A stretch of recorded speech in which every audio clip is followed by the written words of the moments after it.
오늘 저희 공동체에게 주신 하나님의 말씀 창세기 2장 18절에서 25절까지 본문입니다.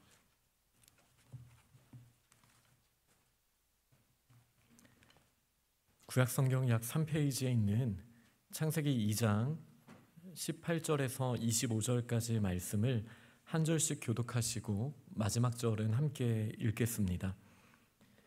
여호와 하나님이 이르시되 사람이 혼자 사는 것이 좋지 아니하니 내가 그를 위하여 돕는 배필을 지으리라 하시니라.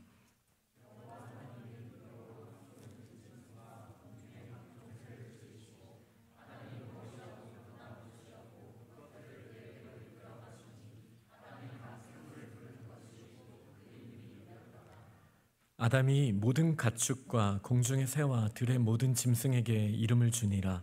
아담이 돕는 배필이 없으므로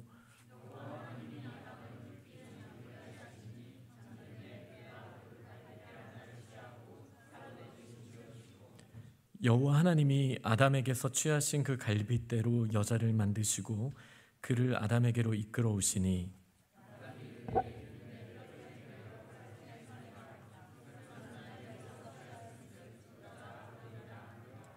이러므로 남자가 부모를 떠나 그의 아내와 합하여 둘이 한 몸을 이룰지로다. 아담과 그의 아내 두 사람이 벌거벗었으나 부끄러워하지 아니하니라. 아멘. 네, 오늘은 새로운 시작, 돕는 배필이라는 제목으로 함께 하나님의 말씀을 나누도록 하겠습니다. 오늘 본문 말씀을 보니까 세상의 창조 이후 처음으로 우리 주께서 좋지 않다라는 가치 평가를 하십니다. 지금까지는 하나님이 만드시고 주님 보시기에 좋았더라라는 표현이 반복적으로 창세기 1장에 있었죠. 그런데 오늘 본문을 보니까 한 가지 장면을 보시고 하나님이 이건 좋지 않다라는 말씀을 하십니다. 바로 사람이 혼자 있는 것이라는 사실을 저희가 오늘 본문을 통해 알 수 있습니다. 이 말씀은 물론 오늘 본문의 배경을 통해서 봤을 때는 우리가 결혼 생활하는 것으로만 국한될 수도 있겠다 이렇게 느낄 수도 있겠지만 사실 고린도전서 7장의 배경을 통해서 이 본문을 이해하고자 할 때 단지 결혼하지 않으면 하나님께서 좋아하지 않으신다라는 의미는 아니라는 것을 알 수 있습니다. 왜냐하면 사도 바울은 독신이었거든요. 그리고 자신처럼 결혼 안 하는 것도 좋다라는 표현을 고린도전서 7장에 쓰고 있습니다. 그러니 오늘 본문은 그냥 단순히 결혼을 해야만 합니다 라는 의미가 아니라 더 큰 방향성을 하나님께서 보여주고 계신다라고 할 수 있죠. 이 방향성은 우리가 혼자 있고 싶어 하는 우리의 경향이 있다라는 사실이에요. 특히 조금 삐지거나 이렇게 마음이 불편하거나 여러 어려움을 느낄 때 우리가 외부와 차단하고 그냥 혼자 있고 싶어 하는 경우가 있죠. 뭔가 맛있는 거 먹을 때 혼자 드셔보신 적 있으세요? 저 화장실에서 이렇게 초코파이 뜯어 먹어본 적 있거든요. 혼자 먹고 싶어서 뺏길까 봐. 이런 경험들 다 한 번씩은 있으시지 않습니까? 좋은 걸 갖고 싶을 때 혼자 있고 싶어하는 이런 경향성도 우리가 보게 됩니다. 그러나 하나님께서 분명하게 말씀하시는 거죠. 혼자 있는 것은 좋지 않다. 물론 모든 상황을 말하시는 것은 아닐 것입니다. 하지만 우리가 계속 혼자 있고 싶어하거나 다른 사람과 함께 있는 걸 불편해 하는 게 반복된다라면 오늘 주신 말씀은 분명히 우리 자신에게 주신 말씀으로 저희가 받아야 할 줄 압니다. 하나님께서 좋지 않다라고 말하신 게 이게 가벼운 것은 아닙니다. 그러니 그냥 결혼 생활을 떠나서 우리가 자꾸 혼자 있고 싶어하는 모습이 나한테 보여진다면 이것은 나의 인생의 방향성에서 좀 문제가 생겼구나. 하나님의 나를 창조하신 목적에서 조금 어긋나 있구나 라는 경고 신호로 저희가 좀 볼 필요가 있겠습니다. 이 본문을 보면 하나님께서 아담을 창조하실 때 이제 흙으로부터 창조하셨잖아요. 그리고 하와를 아담으로부터 창조하셨어요. 제가 예전에 이렇게 들은 적도 있습니다. 여자가 남자에게서부터 나왔으니 남자가 우월한 존재다 라고 주장하시는 분의 이야기를 들어본 적이 있습니다. 그러면 저희는 흙이 저희보다 더 우월한 존재라고 말할 수 있지는 않겠죠. 물론 이렇게 단순하게 말할 부분은 아니지만 오늘 본문에 오늘 제목 중에도 하나인 이 돕는 배필이라는 개념을 저희가 좀 이해할 필요가 있습니다. 하나님께서 아담에게서부터 하와를 창조하실 때 옆에서부터 뜯어냈다라고 표현을 하고 있으시거든요. 물론 본문에는 갈빗뼈라는 표현을 쓰시지만 사실 구약 성경에서 갈빗뼈라고 그 단어가 번역된 것은 이번 본문이 유일합니다. 나머지는 다 옆면, 측면을 말합니다. 뭐 성벽의 옆면 이런 의미거든요. 하나님께서 아담의 옆면에서 하와를 창조하시고 그와 마주보고 서로 존중하고 사랑할 수 있는 배필, 또 돕는 배필로 창조하셨다. 여기서 저희는 저희 인생의 가치를 찾아야 합니다. 지금 벌써 가치에 대한 이야기가 2개나 나왔어요. 하나는 혼자 있는 것은 하나님께서 보시기에 좋지 않다. 우리는 공동체 안에 있어야 하고 함께 교류해야 하는 그런 방향성을 하나님이 창조하셨지만 타락한 이후에 자꾸 혼자 있고 싶어하는 경향성을 가지고 있다라는 가치에 대해서 하나 이야기를 했고요. 2번째는 우리가 사람을 마주하고 보는 대상, 즉 돕는 배필을 하나님께서 우리에게 허락하셨다라는 이 사실도 저희가 결코 가볍게 여겨서는 안 됩니다. 이 똑같이 마주하고 있을 수 있는 대상, 이게 좀 사실 번역이 매우 어려운 표현입니다. 그 마주하고 있다라는 뜻에서부터 나의 대적이라는 의미도 문맥상으로는 가능한데 오늘 본문은 당연히 대적을 말하는 건 아니겠죠. 근데 그만큼 무게감이 있는 존재를 말하는 거죠. 그러면서도 이 돕는다라는 이 표현이 사실은 좀 조수, 보조자의 뉘앙스를 우리가 가질 수가 있잖아요. 그런데 성경의 이 돕는 자, 우리는 보통 엘리에셀이라는 표현으로 에제르라는 표현을 알고 있는데요. 이 돕는 분, 돕는 자라는 표현은 구약 성경에 21번 나오게 되는데 그 중에 60%는 바로 하나님이 우리의 도움이시다 라는 표현으로 씁니다. 그러니 돕는 배필을 하나님께서 창조하셨다라는 것은 우리에게 좀 보조해주고 도와줄 수 있는 존재를 창조하셨다라기보다 우리가 마음을 다하고 힘을 다하여 사랑할 수 있는, 존중할 수 있는, 그러면서도 서로의 힘을 다해서 돕고 힘이 될 수 있는 아주 특별한 존재를 저희에게 만들어 주셨다라는 사실을 사실 오늘 본문을 통해서 저희가 볼 수 있습니다. 그러니 우리에게 중요한 그 2 가치는 하나는 혼자 있는 것보다 우리는 함께 있어야 한다라는 첫 번째 가치, 그것과 더불어서 그러나 우리가 함께 하는 대상이 그냥 우리야 뭐 수직적인 관계이거나 내가 조금 도움을 받는 조수로서 필요한 게 아니라 한 인격체로서 나의 모든 걸 쏟아서 사랑할 만큼의 대상을 하나님이 우리에게 주셨다. 이 사실이 저희에게 큰 축복이 되는 줄 믿습니다. 오늘 본문에 아담이요 하와를 보고요 너무나 반해버렸어요. 그래서 성경에 나오는 첫 노래가 하나님을 향한 찬양이었으면 참 좋았을 것 같은데 이 자기 배우자에 대한 사랑의 노래로 이렇게 기록되어 있지 않습니까? 네, 이게 요즘식으로 하면 이게 어떻게 사랑의 노래일까 싶지만 내 뼈 중에 뼈요 살 중에 살이다. 어떻게 자매님들 감동이 좀 되시나요? 형제님들 좀 감동이 되시나요? 당신은 나의 뼈 중에 뼈예요, 살 중에 살이에요. 뭐 이런 고백이 오늘 이렇게 약간 서툰 것 같지만 이렇게 표현할 정도로 아담은 지금 굉장히 사랑에 빠져 있는 상태죠. 이 사랑의 노래가 이 정원에서 흘러 넘치게 된 게 그 장면이 그렇게 오래 가지 않았습니다.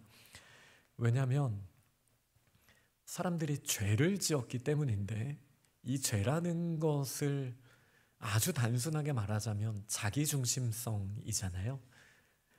하나님도 필요 없다.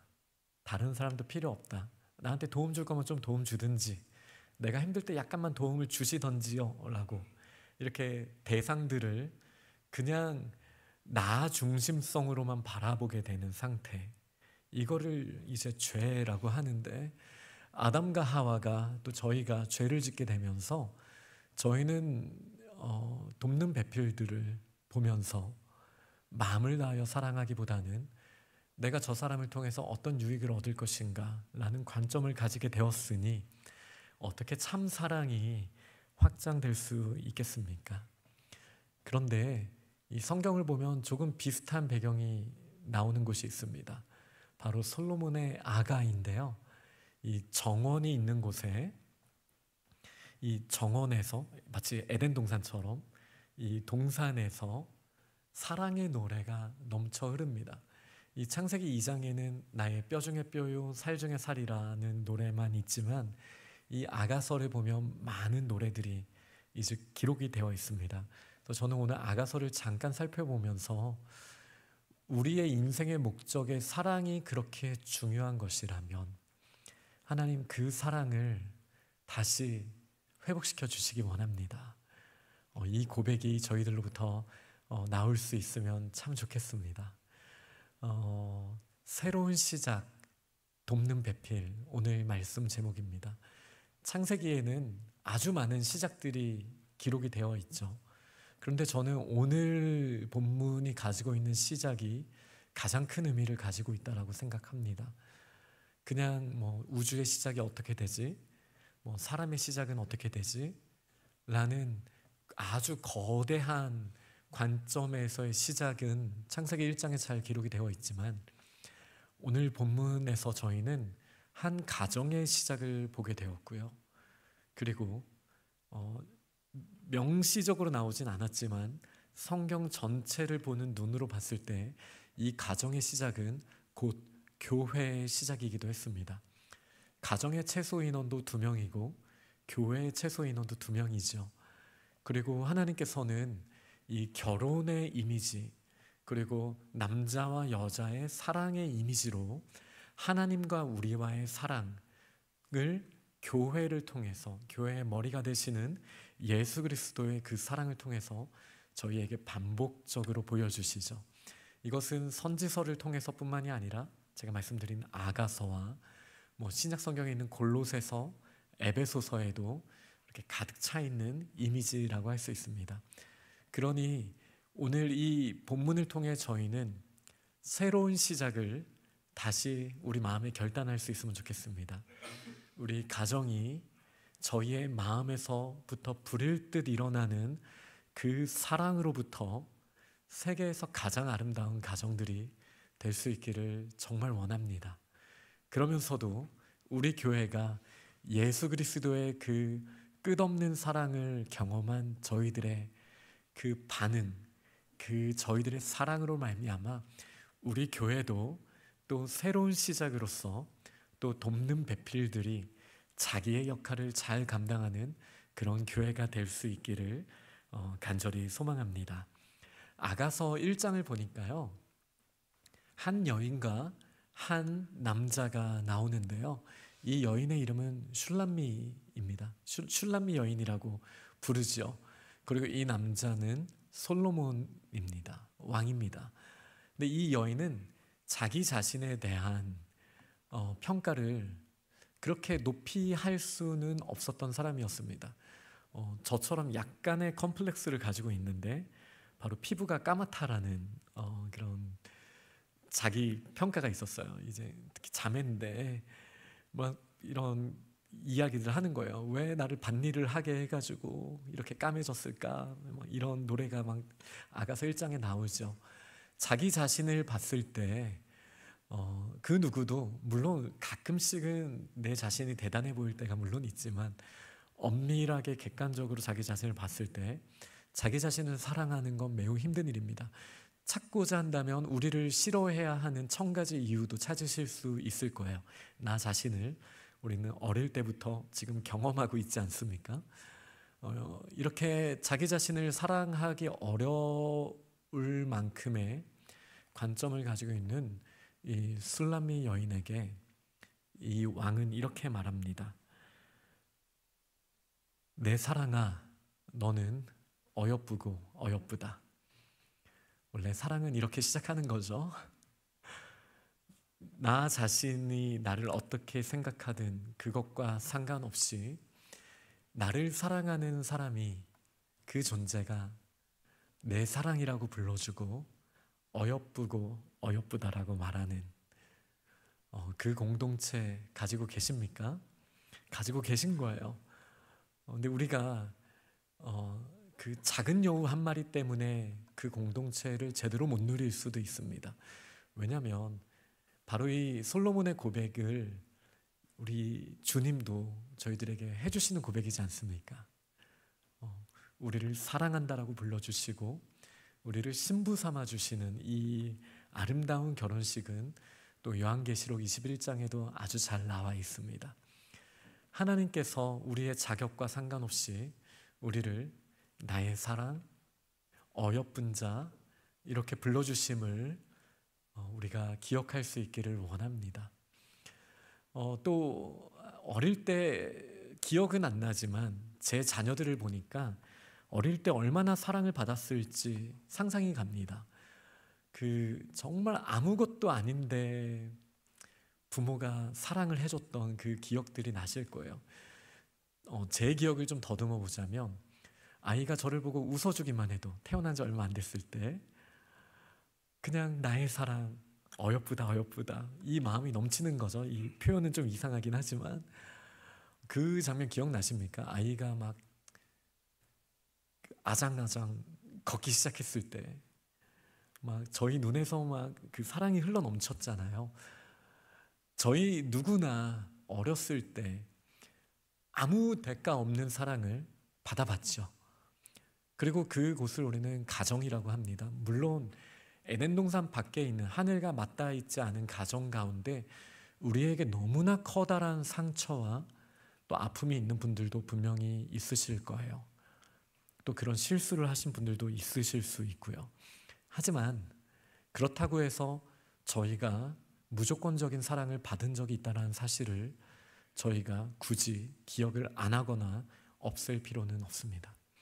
우리는 이 공동체를 비단 하나님의 사랑으로 교회 안에서 경험할 뿐 아니라 우리는 각 가정에서 부족하나마 경험했고 그렇게 우리의 사랑은 시작이 되었습니다. 그러나 항상 위기가 있죠. 2장 15절에 보니까 우리를 위하여 여우 곧 포도원을 허는 작은 여우를 잡으라. 이 여우를 잡아야 된다라고 말하고 있습니다. 왜냐하면 포도원에 꽃이 피었기 때문이래요. 저는 우리 가정과 교회 모두 지금 꽃이 피는 시기라고 생각합니다. 기대감이 있고 소망이 있는 것, 당장의 열매보다 꽃이 피었다라는 것은 곧 열매가 맺힐 때가 되었다라는 것을 보여주는 시기거든요. 이런 소망이 사랑 가운데 우리 가정과 우리 교회에 있어야 하는데 문제는 뭐냐면 이 포도원을 망가뜨리고 싶어하는 작은 여우가 있다라는 거예요. 작은 여우, 이 작은 여우 한 마리가 이 사랑을 망가뜨릴 수 있고 공동체를 망가뜨릴 수 있습니다. 그리고 정말 놀랍게도 이 작은 여우는 우리 마음속에 있었더라고요. 시간 관계상 그냥 빨리 스킵해서 넘어간다면 너무나 함께하고 싶어한 이 두 연인이 드디어 결혼을 합니다. 그리고 이제 함께하는 시간을 갖게 됩니다. 근데 소중한 사람이 함께하면 같이 있을 때는 그 가치를 우리가 모를 수 있잖아요. 5장에 보면 그런 장면이 나와요. 깨어 있는데 잠들어 있대요. 이 여인이, 남편이요, 밖에서 이슬을 맞으며 나의 사랑 함께 하자고 계속 부릅니다. 함께 하고 싶다고 초청을 해요. 근데 이 여인이 졸린 거예요. 그러니까 몸은 지금 너무 피곤해서 누워있고 근데 정신은 약간 들어서 고민을 하는 거죠. 왜 자꾸 불러? 그러면서 이 밤에 왜 나를 불러? 하면서 나갈까 말까를 고민을 하는 거예요. 물론 이 배경이 그냥 일반적인 결혼에서는 저희가 이해하기는 어렵죠. 왜 남편이 집 밖에서 뭐 열쇠를 놓고 갔나? 뭐 여러 가지 상상이 드시겠지만 저희의 마음이 불편하더라도 일단 솔로몬은 왕이었잖아요. 이거 매우 불편한 사실이지만 그러니 항상 솔로몬이 슐라미 여인과 함께 하는 것은 아니었겠죠. 술람미 여인이 있는 곳에 왕이 와서 부르지만 술람미 여인은 그 소리를 듣고도 일단 반응하지 않습니다. 밤새 이슬이 내렸다라는 표현을 아무리 솔로몬이 가장한 거라고 하더라도 이것은 꽤 긴 시간이 지났을 것이라는 것을 우리에게 보여줍니다. 저는 이 일이 매우 작은 일이지만 매우 큰 일이다 라고 생각합니다. 사실 우리가 사랑하는 가정에서, 교회에서 어떤 문제가 일어나고 있습니까? 사실 우리 마음이 어떻게 보면 이 슐라미 여인이 이 밤에 잠깐 고민했던 것처럼 아무것도 아닌 잠깐의 망설임, 표정 하나, 말 하나 이런 걸 통해서 사실 꽃피는 포도원이 망가질 수 있다는 것을 우리는 경험적으로 알고 있죠. 그리고 이 작은 여우 한 마리는 슐라미 여인의 마음속에서부터 풀어져서 그들의 관계를 이렇게 망가뜨리고 있는 것을 우리가 봅니다. 그리고 결국은 이 여인이 많이 늦었지만 일어나서 문을 열어봅니다. 그런데 이미 그 사랑은 떠나고 없었습니다. 여기서부터 이제 문제가 다 시작이 되는 거예요. 같이 함께 있고 내 사랑, 내가 그 곁에 있구나라는 것을 느낄 때에는 그 공백을 못 느꼈어요. 그런데 이 가족에 대한 마음이 살짝 흐려지고 교회에 대한 마음이 조금 흐려지다 보면 결국은 좀 관계가 멀어지고 힘들어지는 상황을 우리는 경험하게 될 수밖에 없죠. 그리고 이 상황 가운데 우리는 그 결핍을 다시 느끼게 되는 거예요. 하나님이 처음 말하셨던 그 상태, 사람이 혼자 있는 것이 좋지 않다. 처음 그 결핍을 해결하시기 위해 우리에게 돕는 배필을 가정과 교회를 허락하셨는데 우리가 그 익숙함에 그것이 우리의 삶의 목적이고 우리의 삶에서 얼마나 중요한지를 머리로는 알아도 우리가 매일의 삶 가운데 그것을 실천하지도 못하고 실제로 믿지 못하는 삶을 살다 보면 우리는 또다시 커다란 결핍을 경험하게 되고 그리고 방문을 열고 그 사랑하는 사람이 없어졌다라는 것을 깨달은 이 여인이 정말 정신이 잃은 것처럼 심지어 이 성을 지키는 사람들이 이 여인을 막 때리거든요. 그러니까 얼마나 정신이 잃은 것처럼 보였으면 이런 일이 일어났을까요? 막 성을 찾아 헤매는 거예요. 그래도 찾을 수 없는, 내가 다시 회복하고 싶으나 회복할 수 없는 그런 일들을 우리는 경험할 수 있고, 그리고 무엇보다 우리와 하나님과의 관계에서 우리의 죄를 통하여 우리는 하나님과 그렇게 멀어진 관계를 이미 경험했던 사람들이죠. 그럼 이 문제는 어떻게 해결이 되어집니까?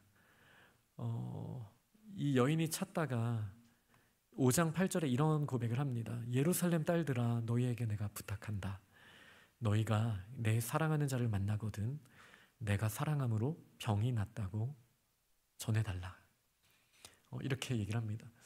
사랑 때문에 병에 든 적 있으세요? 도대체 무슨 말이야? 이런 표정으로 보셔서 저도 그냥 빨리 넘어가도록 하겠습니다.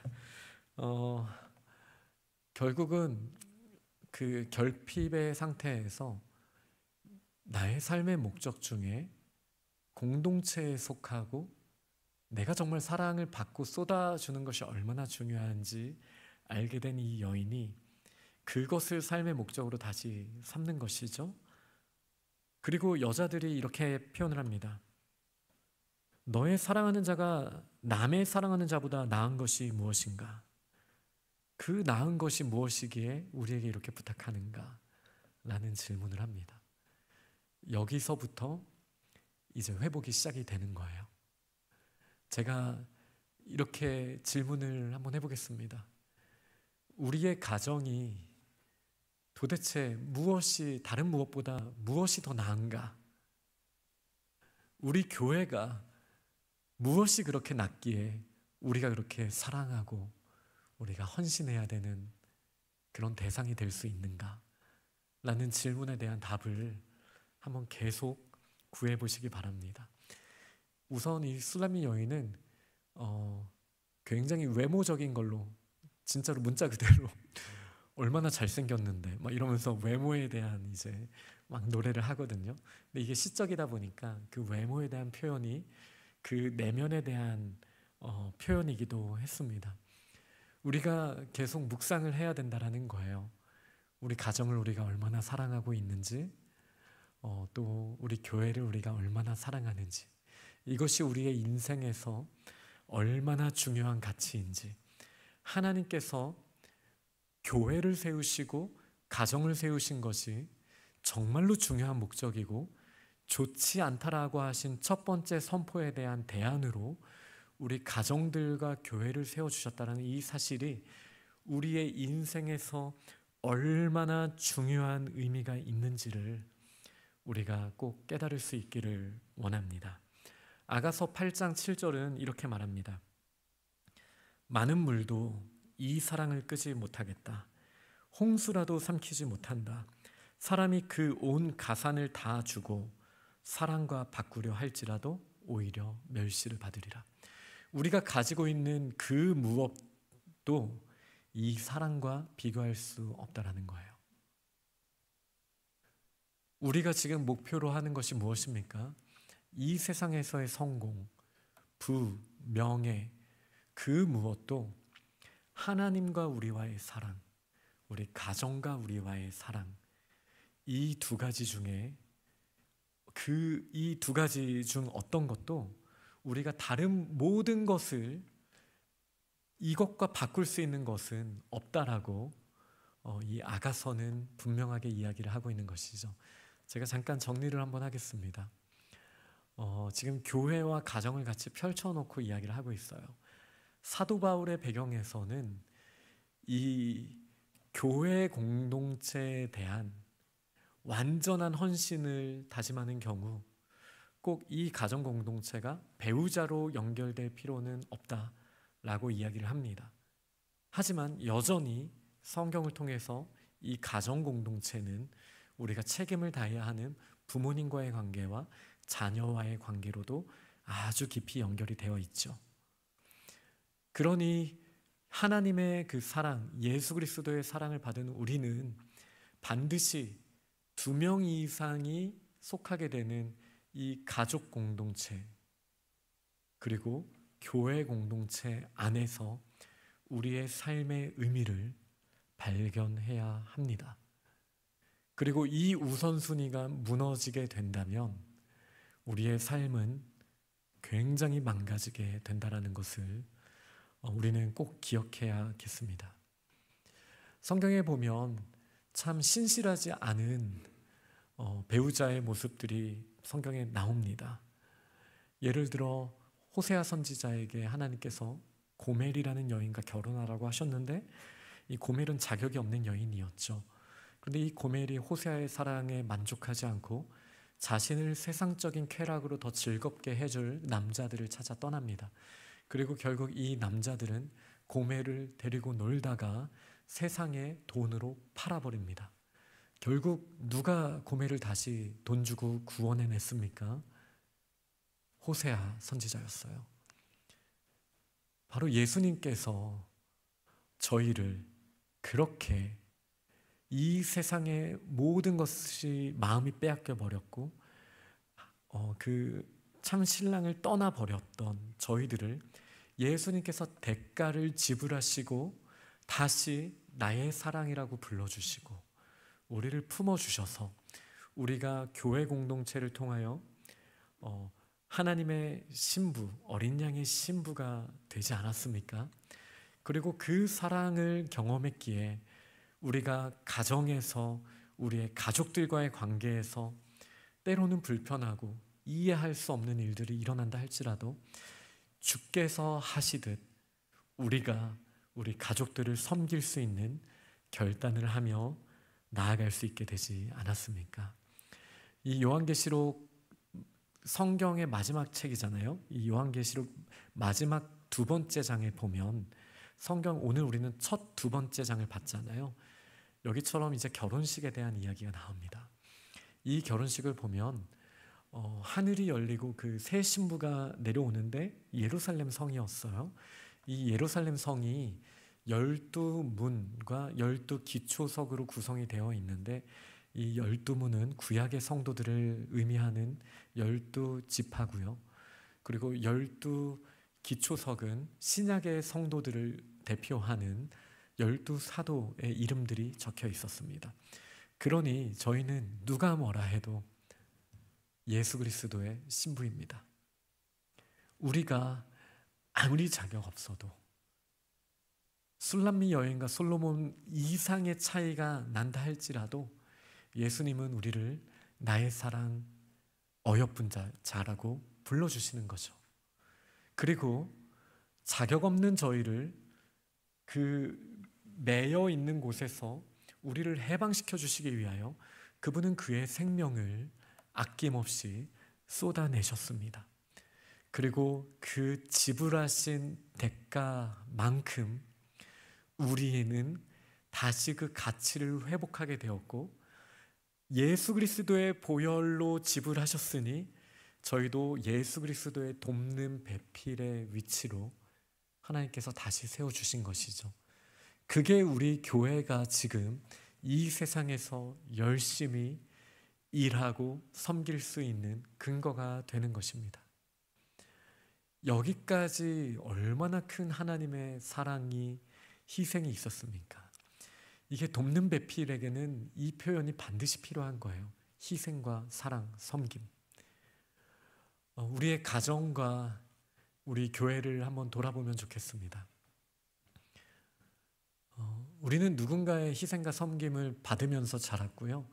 이 관성에 따라 그 희생과 섬김이 당연한 것이기에 자기중심성으로 나는 계속 그렇게 섬김을 받아야 되고 다른 누군가의 희생, 어머니의 희생, 아내의 희생, 남편의 희생은 당연하다라는 그런 경향성이 저희에게 있습니다. 그렇게 굴러 내려가다 보면 우리는 점점 자기 자신밖에 안 보이는, 그러니 다시 혼자 있고 싶어하고 혼자만 있는 세상에 놓여 있게 되는 것이죠. 이때 하나님의 말씀은 분명할 것입니다. 혼자 있는 것이 좋지 않다. 그러나 이 해결할 수 없을 것 같은 이 모습이 도저히 이루어질 수 없을 것 같은 솔로몬과 슐람미 여인의 사랑처럼 우리 예수 그리스도의 귀한 헌신으로 말미암아 저희가 다시 돕는 배필의 자리에 올라가게 되었다면 이제 우리가 가정과 교회에서 감당해 나아가야 하는 모습은 어떤 모습이어야 되겠습니까? 우리는 대가를 지불하기를 주저합니다. 그리고 내가 대가를 지불하지 않고 그만큼 누리는 것이 나의 유익이라고 생각합니다. 그러나 하나님의 나라는 전혀 그렇지 않습니다. 굉장히 아름답고 이 특별한 이 하나님의 나라는요, 우리가 대가를 지불하는 만큼 그 하나님 나라는 왕성해질 뿐만 아니라 이 대가를 지불했기에 우리도 그 대가를 지불할 수 있을 만큼의 그릇으로 세워지는 것, 이것이 하나님의 나라에서 너무나 중요한 측면이거든요. 그런데 우리가 현대 이 물질주의의 사회를 살다 보니까 우리의 노력이 줄고 우리의 투자가 적고 이런 상황에서 큰 이익이 나는 것이 성공한 삶이라는 생각을 하게 됩니다. 그렇지 않습니다. 우리가 사랑하는 만큼 최선을 다한다면 마치 예수 그리스도께서 그분의 목숨값으로 우리를 사셨기 때문에 우리가 그만큼 존귀한 자의 자격을 얻게 된 것처럼 우리가 시간을 쓰는 만큼, 우리가 우리의 마음을 쏟는 만큼, 우리의 물질을 쏟는 만큼 배우자가 있으시다면 그 배우자의 가치는 더 커지는 것이죠.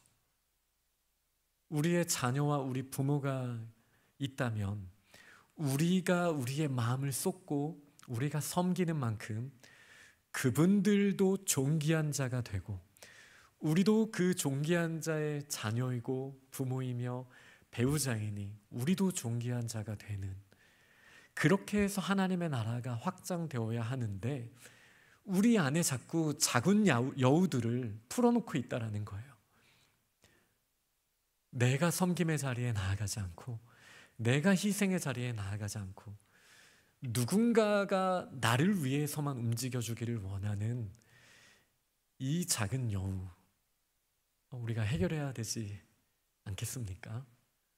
오늘 저는 정말 큰 결단이 일어나서 우리 가정들이 정말 놀라운 천국을 경험할 수 있으면 좋겠습니다. 그리고 우리 교회도 마찬가지죠. 예수님의 그 큰 사랑을 받은 만큼 그 사랑을 표현하고 또 섬기기를 원하는 아주 귀한 신부들이 가득한 이곳을 통해 우리의 그릇이 커질 뿐만 아니라 하나님의 나라도 그렇게 확장되는 일들이 저는 강력하게 일어나기를 소망합니다. 혹시 지금 청년들 중에 결혼을 망설이시는 분들이 혹시 계십니까? 물론 오늘의 주제가 결혼만은 아닙니다. 하지만 그 안에 부분적으로 들어있기 때문에 제가 청년들보다는 먼저 결혼한 사람으로서 약간의 팁을 드리자면, 가정은, 배우자는 우리가 하나님께서 정해주신 사실을 어떻게 느끼느냐, 이 말은 우리한테 조금 더 익숙한 표현으로는 믿음인 거거든요.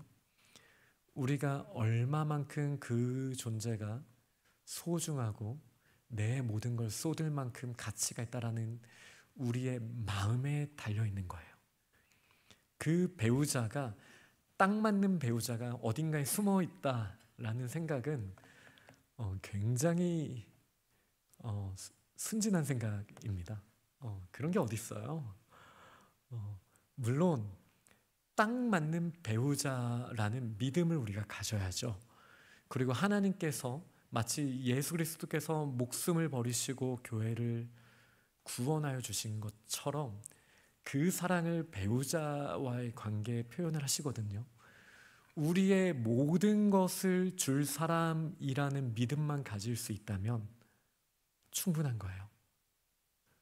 우리가 나의 모든 재산, 나의 모든 시간, 나의 인생의 목표, 하나님 안에서 이 배우자에게 내가 돕는 배필로서 내 모든 사랑을 쏟아주겠습니다라는 결단을 하면 그 사람은 그만한 가치가 있는 사람이 되는 거예요.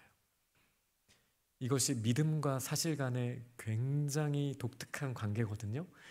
이 부분, 믿음에 대한 부분은 다음에 언젠가 기회가 있을 때 더 구체적으로 나누도록 하겠습니다. 그러니 자꾸 환경이나 상황을 보면서 결혼을 망설이기보다는 하나님의 사랑을 충분히 묵상하면서 그 사랑이 저를 통해 흘러갈 수 있도록 하나님 허락해 주세요. 이 마음을 가질 수 있기를 축복합니다. 그런데 또 사도 바울의 표현도 말해야 이 밸런스가 맞겠죠. 그런데 그럼에도 나는 결혼 안 하겠다라고 할 수 있는 유일한 근거는 내가 교회를 섬기기 위해서 가족을 섬기는 시간까지 내가 주님께 다 드리겠습니다, 이 길 하나밖에 없다라는 것도 거룩한 부담으로 매일 가정을 위해 헌신할 시간을 하나님을 위해 헌신하는 시간을 생각하면 그게 아깝습니다. 물론 전혀 아까운 일이 아니지만 그 정도 열정을 주셨다면 사도 바울처럼 그 길을 선택하셔도 되겠지만 정말 인생의 목표 안에서 그 교회 공동체를 통해서도 하나님의 충만한 사랑을 경험하는 것도 너무나 좋고요. 배우자 혹은 부모님, 자녀들과의 관계를 통해서 우리는 또 그 하나님과의 사랑을 맛볼 수 있고 우리 인생에서 가장 중요한 그 사랑을 경험할 수 있다는 사실을 기억하시기를 원합니다. 내가 누구고 내가 사랑하는 자가 어떤 분인지를 우리가 노래할 수 있어야 돼요. 예수님이 모든 걸 지불하시고 우리를 사랑하실 만큼 존귀한 자라는 사실을 믿으십니까? 이 아가서 6장 9절에 보니까요, 이렇게 말씀하세요. 이거 참, 내 비둘기. 우리 정서로는 좀, 내 완전한 자는 하나뿐이로구나. 그는 그의 어머니의 외딸이요 그 낳은 자가 귀중하게 여기는 자로구나. 복된 자다, 칭찬받는 자다.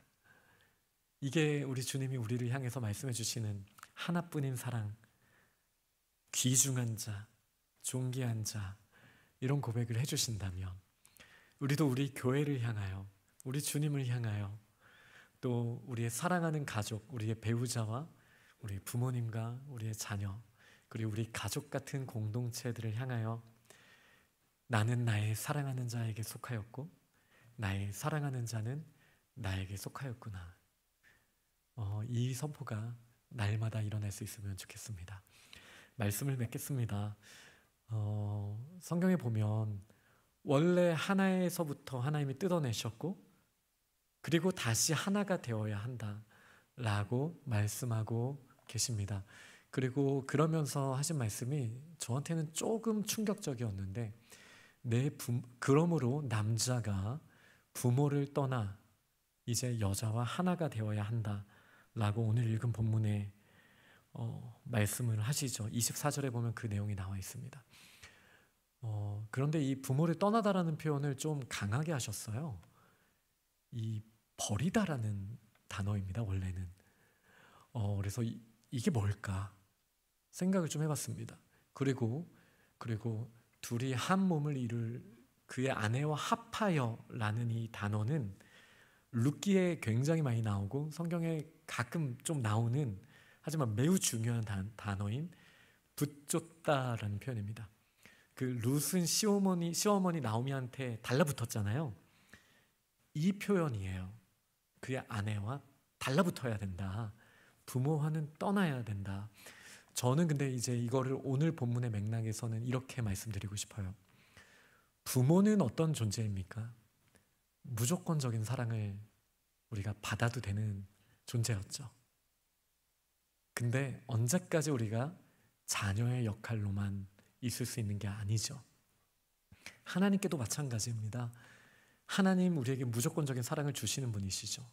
그런데요, 이 관계를 이제 떠나서 우리는 달라붙어야 되는데 어떤 모습으로 달라붙어야 되냐면 돕는 배필로 하나가 되는 모습으로 달라붙어야 됩니다. 이것은 굉장한 책임을 요구합니다. 그냥 부모의 자녀로서, 우리가 자녀들을 볼 때도 마찬가지예요. 이것에 그냥 저희 중심적으로 혹은 자녀 중심적으로 한 방향으로 쏟아주는 건 우리의 인생에서 특정한 시기에 있어야 되는 일이에요. 그런데 어느 때가 되면 이제 그 관계를 버리고, 이게 그냥 모른 척하라라는 그런 개념이 전혀 아니거든요. 성경에 부모를 공경하는 게 첫째 되는 계명이라고 분명히 말씀하시잖아요. 그러니 우리가 그냥 의존적인 상태, 나 중심적으로 갈 수 있는 그런 상태를 벗어나서 이제는 돕는 배필로서 책임지는 것을 두려워하지 않는 모습으로 우리가 나아갈 수 있기를 원합니다. 우리 그렇게 해야 돼요. 이제 의존적인 관계, 우리는 거기서 벗어나서 상호 의존적으로 100을 주고 100을 받으며 내가 할 수 있는 가장 좋은 것으로 섬기고 또 섬김을 받기도 하는, 우리 부모님도 그렇게 섬기고 또 자녀들도, 이제는 이 자녀들도 돕는 배필이 될 나이가 될 때까지는 물론 우리가 도와야 되지만 그들도 이제 독립해서 그들도 자신의 역할을 다하며 책임감 있게 하나님의 나라를 감당해 나아가는, 그것이 가정이든 교회든 어떤 공동체이든 두세 사람이 이상이 모이는 그곳에 사랑이 있을 것이고 그 사랑이 작동하는 한 우리의 삶은 하나님의 창조하신 목적 안에서 의미 있는 삶이다, 이렇게 말하게 될 줄 믿습니다. 그러니 우리가 하나님의 사랑을 받은 그 사랑을 우리의 가정과 교회에서 마음껏 그 사랑의 수고와 섬김으로 표현할 수 있는 저희 귀한 공동체와 가정들이 되시기를 간절히 축원합니다. 우리 함께 찬양하시면서 우리의 마음에 결단을 하면 좋겠습니다.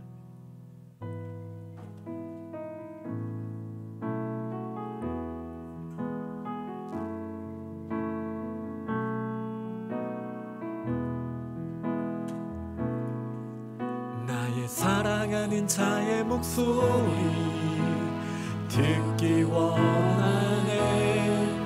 나의 사랑, 나의 어여쁜 자야.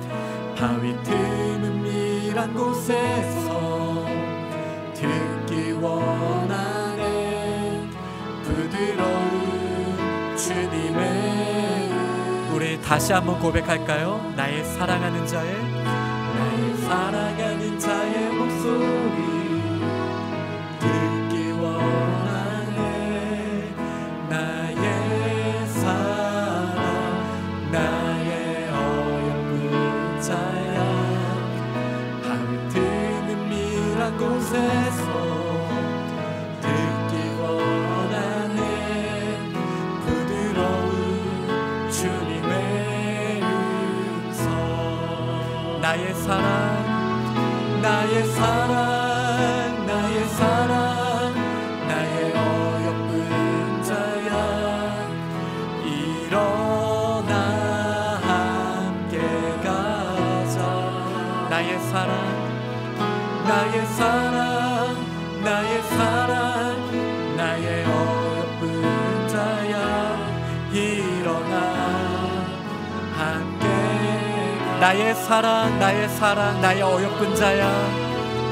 나의 사랑, 나의 사랑, 나의 어여쁜 자야. 일어나 함께 가자. 나의 사랑, 나의 사랑, 나의 어여쁜 자야. 일어나 함께. 우리 마지막으로 한 번 더 고백합시다. 나의 사랑, 나의 사랑, 나의 사랑, 나의 어여쁜 자야. 일어나 함께 가자. 나의 사랑, 나의 사랑, 나의 어여쁜 자야. 일어나 함께 가자. 그 사랑을 잃어버리고 혼자 헤매던 이 여인에게 음성이 다시 들려졌어요. 나의 사랑, 일어나 함께 가자. 그리고 주님이 우리에게 돕는 배필로서 우리 가정과 우리 교회 공동체에 저희를 보내주셨습니다. 여기에 혼자 힘들어하는 지체들이 있지 않습니까? 하나님의 음성을 먼저 들으시길 원합니다. 그리고 또 그들이 저희들의 목소리를 통해 들을 수 있기를 원합니다. 우리 이번 한 주간 마음껏 사랑을 좀 표현하면 어떨까요? 위로하고 격려하고 우리 하나님이 주신 목적을 따라 함께 일어나면 어떨까요? 하나님, 우리에게 그런 결단하는 마음을 허락하여 주옵소서. 우리 이 시간 함께 기도하며 나아가겠습니다. 하나님, 저희가 이 시간 구합니다. 하나님의 놀라우신 은혜를 구하며 나아갑니다. 하나님, 먼저 큰 사랑으로 저희들을 불러주셨으니 하나님, 그 사랑에 반응하며 노래하는 자가 되게 하여 주옵소서. 하나님의 음성에 반응하여 일어나 함께 갈 수 있게 하여 주옵소서.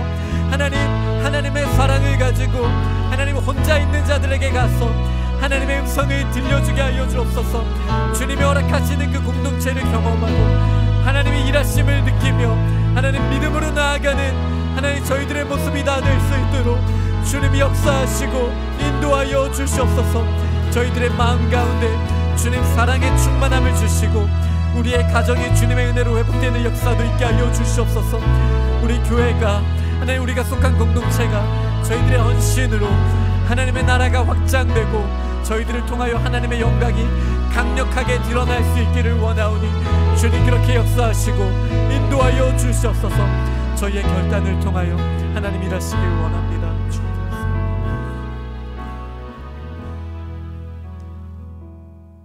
하나님 혼자라고 느꼈던 저희들에게 먼저 찾아와 주셔서 너는 어여쁜 자다, 나의 사랑이다 라고 말씀하여 주셨는데, 여전히 저희가 세상에 거하며 또 세상에 속한 자처럼 주님과의 사랑과 공동체의 사랑으로부터 멀어져 있었던 저희들을 보게 됩니다.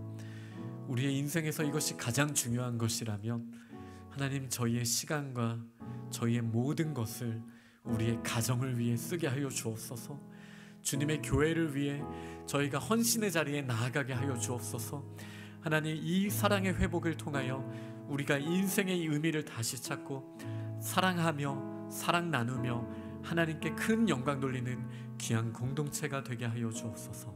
예수님 이름으로 기도합니다.